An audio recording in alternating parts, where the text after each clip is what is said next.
idea of spatial temporal, as simple as this. This is the idea of spatial temporal. Just go to the Selangor, proceed with the properties, and then we can give the different symbology.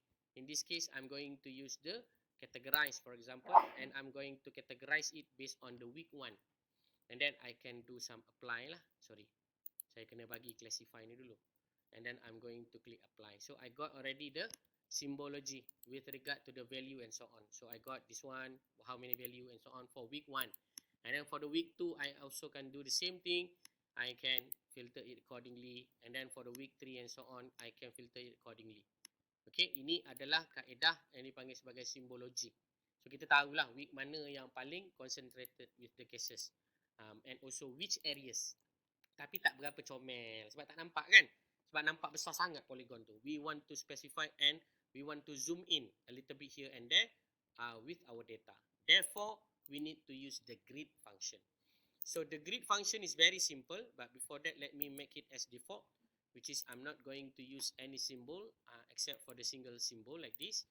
Okay, now we are going to generate the grid by using the QGIS. So proceed with the QGIS. Please open only 2 layers.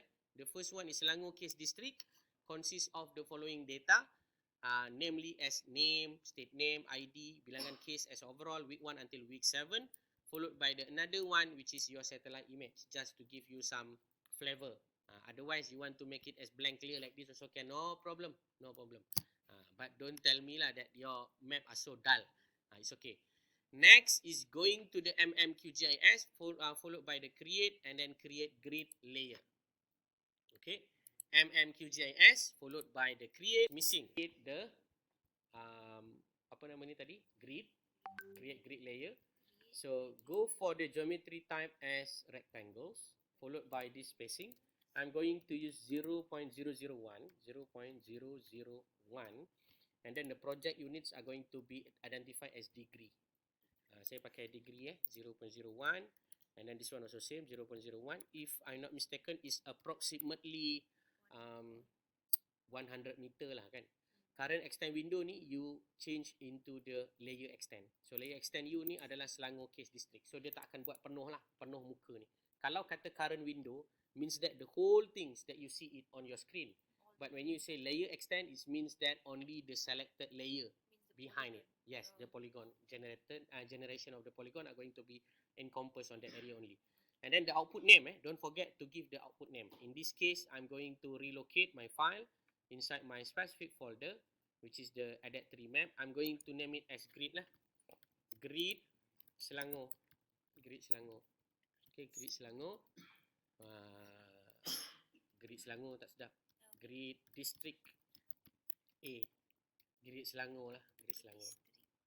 Grid Selangor A. Macam tu. District A lah Okay. Kemudian you akan tekan butang save and then followed by apply. This may take a lot of time or maybe a little bit of time lah. Oh, saya buat 0.01. I'm so sorry about this because I generate the 0.01. I'm going to regenerate it again. Doing the same thing. QGIS, create grid layer, followed by the layer unit. No, change to the degree, which is 0.01, and then the Y spacing also same 0.01. Make sure your unit is degree, and then it's going to be saved under the grid Selangor A. Same thing, apply. When I click, yes, you can rename it also lah. Kalau you tekan apply ni, basically dia akan overlap lah the things. Okay. Oh, dia dah tukar. Yes, kalau dia tukar automatically sebab dia cuba nak ikut you punya EPSG. That's why you need to manually change here and there. After you change the degree, make sure you change the X and Y spacing. Yeah, otherwise they will become default lah.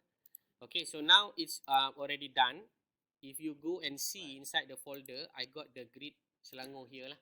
Correct Okay, so when you right click on the grid Selangor, you will see nothing. You only see the boxes. Betul tak? Left bottom boxes. So kalau you highlight, you know lah kat mana tempat ni. Nampak tak? Failure creating. Failure creating means that you kena buang dulu yang temp 1 tadi. You buang dulu. File-file yang pernah dibuat, you buang dulu. Ni, temp 1 ni. You buang dulu. ataupun you rename it as a different name. Different name. Go back to the 3 dot. Sometimes nak save ni akan ada banyak error oleh kawan-kawan yang menggunakan bukan Mac. Create grid layer ni kan, contoh kalau tuan-tuan buat, mana-mana yang you change here, dia akan automatically default 0.01. You can adjust accordingly. Layer extend also same. When you adjust here and there, it will adjust accordingly. You adjust it accordingly. And then go to here. Kat sini, you change it or you save it under different name lah. Kalau dia jadi error. Okay, and then you click apply. So after you apply, then that is the first step. The first step is actually create a grid. So that is not the story. Because the grid is only something that is not relevant to our issue.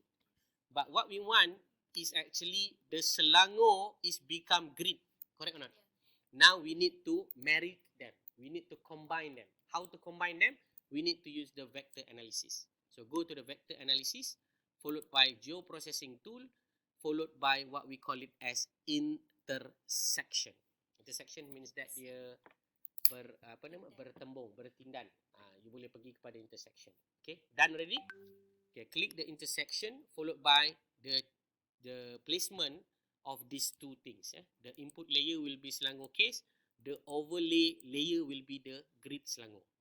Jangan salah dia mesti satu lain, satu grid, satu lagi Selangor yang asal lah. Okay, done already? Done Okay, after that, do not forget to click the run.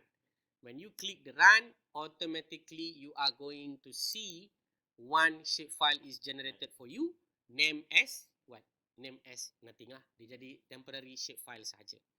Okay, saya try tunggu sekejap, dia mungkin ambil masa. Kalau lagi halus kamu buat, lagi ambil masa lah dia. So dia akan keluar gambar RAM as I mentioned to you. This is actually our file. Okay, inilah file kita tadi.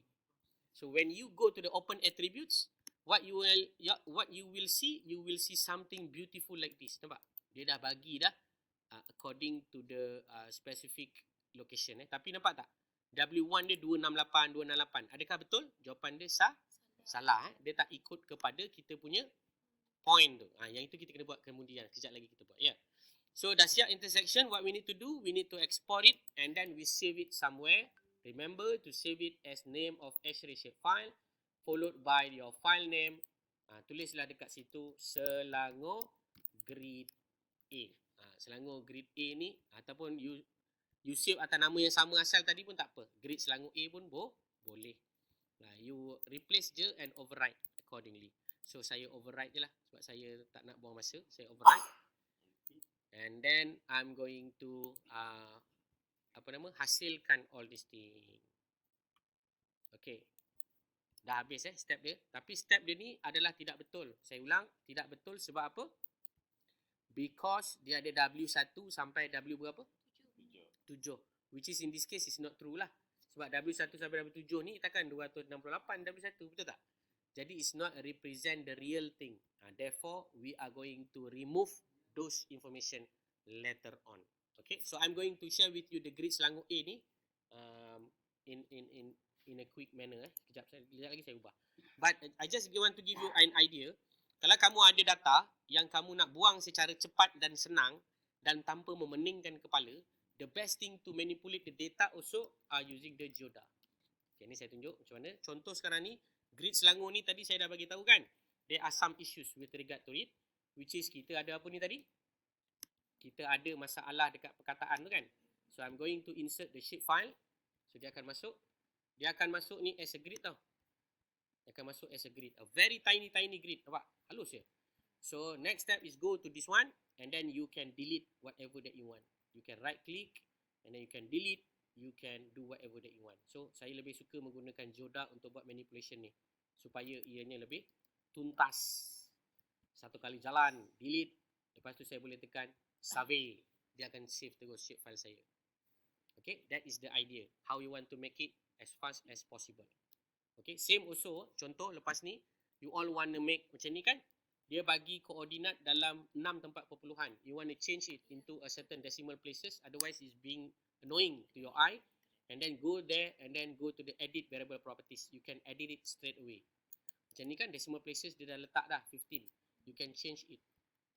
Why I teach you this one? Because sometimes you want to make it as faster as you can. Rather than you buat semua kali dekat dalam apa nama ni kita panggil QGIS. Sebab sometimes QGIS memang membantu, tapi most of the time Geoda also will help you to fasten your steps. So sekarang ni dah siap. So oleh kerana dah siap, I'm going to share with you the grid and I'm going to repeat it again. Boleh